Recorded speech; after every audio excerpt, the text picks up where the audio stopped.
Hello दोस्तों, कैसे हैं आप सब लोग। मैं स्वदीप सिंह स्वागत करता हूं आपका polity zero to hero series के 5th सेशन में। इस सेशन में हम डिस्कस करेंगे 1793 का जो राजलेख है इसके बाद की घटनाओं को। उसके पहले 1786 तक के एक्ट को हमने देख लिया है। यहाँ तक के एक्ट को आपको देखने के लिए लिंक डिस्क्रिप्शन में दी गई है, जिस पर जाके आप वहाँ से देख सकते हैं। तो देखिए, आइए डिस्कस करते हैं 1793 के राजलेख को। इसके प्रमुख प्रावधान क्या थे। तो इसमें पहला प्रमुख प्रावधान था कि नियंत्रण परिषद के कर्मचारियों को वेतन अब भारतीय राजकोष से दिया जाएगा। आपने होम चार्जेज का कॉन्सेप्ट सुना होगा। तो इसमें ये बताया गया था कि जो बीओसी है, बोर्ड ऑफ कंट्रोल है, उसके कर्मचारी जो थे उसका पहले जो वेतन एवं भत्ते दिए जाते थे वो ब्रिटिश राजकोष से दिए जाते थे। तो इस अधिनियम के द्वारा ये नियत कर दिया गया कि अब भारतीय राजकोष से ही दिए जाएंगे। ओके, नेक्स्ट पॉइंट क्या है। लिखित विधि द्वारा प्रशासन की नींव पड़ी। इसके पहले क्या था, इस अधिनियम के आने के पहले ये था कि जो भी नियम थे वो गवर्नर जनरल तय करता था, अर्थात कोई भी लिखित नियम नहीं रहते थे। गवर्नर जनरल जैसे नियम तय करता था वैसे नियम लागू करा सकता था। तो ये नियम थे। तो अब इस अधिनियम के द्वारा ये नियत कर दिया गया कि विधि जो रहेगी, लॉ जो रहेंगे, नियम जो रहेंगे वो लिखित रहेंगे। ओके, और उसके हिसाब से ही प्रशासन चलाया जाएगा। नेक्स्ट इसका पॉइंट क्या है, सुप्रीम कोर्ट को विधि व्याख्याकार बनाया गया। अब देखिए, अगर विधि बन रही है तो उसकी व्याख्या भी करने वाला कोई न कोई होना चाहिए, क्योंकि विधि जो है वो तत्कालीन परिस्थितियों की संगत है, नियम संगत है, उसका क्या इम्पैक्ट पड़ेगा, ये सब इवेल्युएशन करने के लिए कोई न कोई एक संस्था होनी चाहिए। तो ये दायित्व किसको दिया गया, सुप्रीम कोर्ट को दिया गया था। वर्तमान समय में भी आप देखेंगे अगर भारतीय परिप्रेक्ष्य में, तो संविधान का जो व्याख्याकार है वो सुप्रीम कोर्ट ही है। ये क्वेश्चन कई बार पूछा जा चुका है एमपीपीएससी या कि अन्य परीक्षाओं में भी, तो इम्पॉर्टेंट है। नेक्स्ट अपना अधिनियम क्या है, 1813 का अधिनियम। अब आइए समझ लेते हैं 1813 के अधिनियम में प्रमुख बातें क्या हैं जो आपके एग्जाम के दृष्टिकोण से आवश्यक हैं। तो इसमें पहला ही पॉइंट बहुत इंपॉर्टेंट है, चाय व चाइना के साथ व्यापारिक एकाधिकार को छोड़कर ईस्ट इंडिया कंपनी के सभी एकाधिकार को समाप्त कर दिए गए। अर्थात यूँ कहें कि चाय एवं चाइना के साथ व्यापार जो था, इसमें जो एकाधिकार था, मोनोपाली जो थी, वो कंपनी की बरकरार थी। बाकी क्षेत्र में व्यापार के लिए अन्य कंपनियों को भी अनुमति मिल गई। अन्य कंपनियां कहाँ की, ब्रिटेन की ही। ओके, नेक्स्ट पॉइंट क्या है, ईसाई धर्म के प्रचार की अनुमति प्रदान की गई। अब देखिए, ईसाई धर्म का अगर प्रचार करना है तो कुछ न कुछ शिक्षित लोगों का होना जरूरी है, शिक्षा को बढ़ावा देना जरूरी है, तभी तो एक व्यक्ति है वो नवीन धर्म को क्या करेगा, एडॉप्ट कर पाएगा। तो इन्होंने 1 लाख रुपए का शिक्षा बजट लाया। ये इम्पॉर्टेंट है कि पहली बार शिक्षा का बजट किस अधिनियम में लाया गया और कितने रुपए का लाया गया। तो ये आपको लिखना है कि पहली बार शिक्षा का बजट 1 लाख रुपए का और 1813 के अधिनियम में आया। ये प्रीलिम्स के हिसाब से भी बहुत ज़्यादा इम्पॉर्टेंट है। इस अधिनियम के द्वारा स्थानीय संस्थाओं को कर लगाने का अधिकार प्रदान किया गया। ओके, नेक्स्ट हमारा जो अधिनियम है 1833 का अधिनियम। ये अधिनियम बहुत ही इम्पॉर्टेंट है, इसके हर बिंदु को रट लेना है। प्रीलिम्स के दृष्टिकोण से सर्वाधिक मात्रा में इम्पॉर्टेंट है ये। तो इस अधिनियम के द्वारा ही हम देखेंगे कि इसी दौरान से ही मॉडर्न इरा का स्टार्ट देखा जाता है भारतीय परिप्रेक्ष्य में। तो इस अधिनियम के प्रमुख क्या तथ्य थे, इसको आइए देख लेते हैं।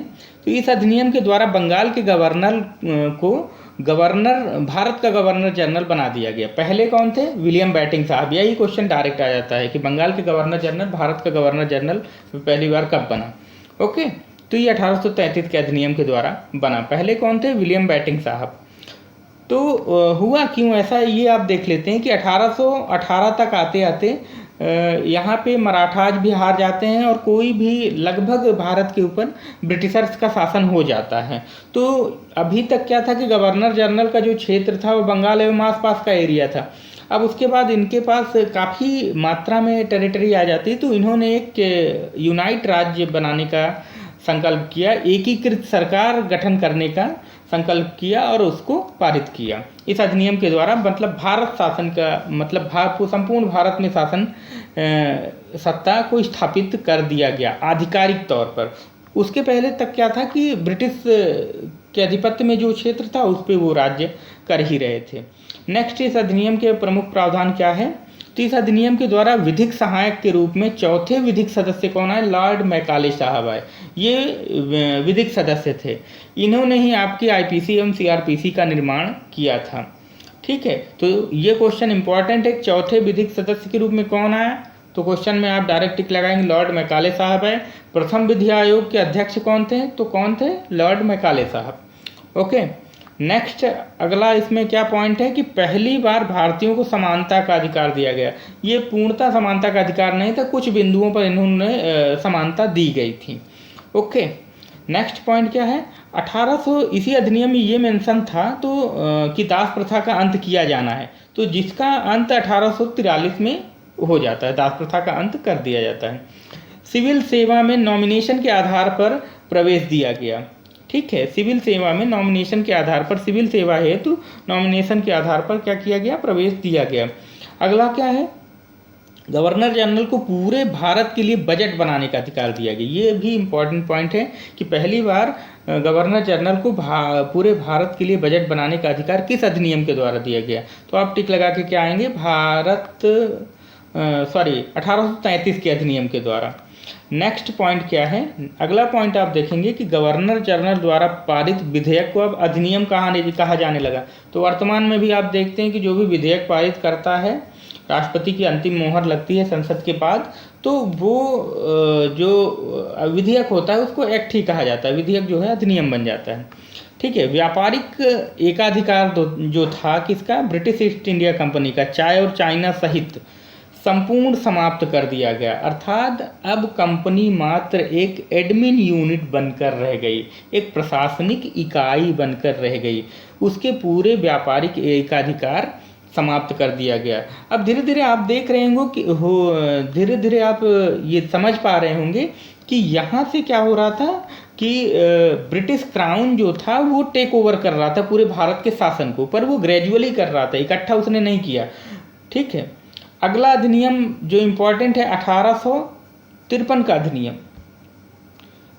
इसमें पहली बार क्या हुआ? खुली प्रतियोगी परीक्षाओं का प्रावधान किया गया, जिसके नियम एवं निर्देश किसके द्वारा बनाए गए? लॉर्ड मैकाले द्वारा।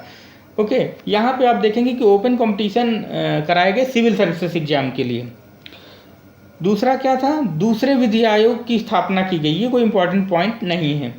कार्यपालिका एवं विधायिका को अलग किया गया। अब देखिए, इसके पहले तक क्या था कि गवर्नर जनरल एवं उसकी परिषद यही क्या करते थे? यही विधि निर्माण का भी काम करते थे और यही कार्यपालिका को कंट्रोल करने का भी काम करते थे। तो इस नियम के द्वारा क्या किया गया? क्योंकि देखिए काम बढ़ रहा था, पूरे देश पर राज्य कर रहे थे, अब लगभग भारत इनके कब्जे में था, तो इन्होंने क्या किया कि कार्यपालिका व विधायिका को अलग कर दिया। ओके, इस अधिनियम के द्वारा विधायिका का कार्य करने के लिए 12 सदस्यों वाली एक कमेटी का निर्माण किया गया, जिसका नाम था विधि निर्माण समिति। ठीक है, इसी अधिनियम के द्वारा क्षेत्रीय प्रतिनिधित्व का प्रावधान भी लागू किया गया था। ओके, नेक्स्ट पॉइंट क्या है? बंगाल के प्रशासनिक कार्यों के लिए लेफ्टिनेंट गवर्नर की नियुक्ति, एलजी जिसको बोलते हैं, एलजी की नियुक्ति की जाने लगी। ये इंपॉर्टेंट है, इसको भी आपको याद करना है। ओके, नेक्स्ट पॉइंट क्या है? नेक्स्ट ये है कि कंपनी को यह निर्देश दिया गया कि आपका अधिकार अब निश्चित नहीं है, अर्थात कभी भी कंपनी को समाप्त कर दिया जा सकता है। देखिए, इसके पहले वाले अधिनियम में कंपनी की मोनोपोली पूर्ण रूपेण समाप्त की गई। इस अधिनियम के द्वारा उनको चेतावनी दे दी गई कि आपके अधिकार अब कभी भी पूर्णतः समाप्त किए जा सकते हैं। तो दोस्तों आइए देख लेते हैं 1858 के अधिनियम को, जो कि एग्जाम पॉइंट ऑफ व्यू से बहुत ही इम्पोर्टेंट अधिनियम है।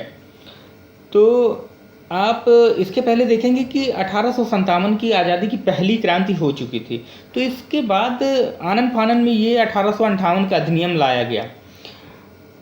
ठीक है, इसके प्रमुख प्रावधान क्या है आइए देखते हैं। तो पहला ये था कि बोर्ड ऑफ कंट्रोल एवं बोर्ड ऑफ डायरेक्टर की व्यवस्था जो थी वो पूर्ण रूपेण समाप्त कर दी गई, अर्थात जो बीओसी नाम की संस्था थी वो खत्म कर दी गई। उसके बाद क्या किया गया? नेक्स्ट, भारत सचिव नाम के पद का सृजन किया गया। ठीक है, इसकी एक परिषद हुआ करती थी जिसमें कितने सदस्य थे? 15 सदस्य। बस इतना ही इम्पोर्टेंट है। ये भारत सचिव के पद का सृजन कब किया गया ये पूछ लिया जाता है तो आप डायरेक्ट बताएंगे।